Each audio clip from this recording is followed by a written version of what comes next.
મહાસંમેલન મહાસંમેલન શા માટે? નવનીતભાઈને ન્યાય અપાવવા માટે કે પછી રાજકીય ખીચડી પકાવવા માટે? સમાજમાં 15 ધારાસભ્ય અને 3 સાંસદ સભ્ય હોવા છતાં ફરિયાદમાં એક આરોપીનું નામ લખાવી નથી શકતા અને વળી પાછા મહાસંમેલન. સારી વાત કહેવાય.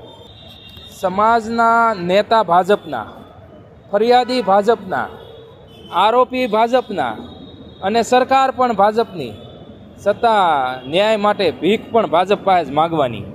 પણ આગેવાનો અને નેતા એટલું જરૂરથી યાદ રાખજો કે હવે સમાજ જાગૃત થઈ ગયો છે.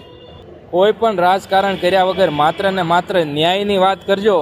બાકી આજના યુવાનોને ન્યાય મેળવવા માટે નેતા કે રાજકીય આગેવાનની જરૂર નથી, પરંતુ માત્ર ને માત્ર સમાજની એકતાની જરૂર છે.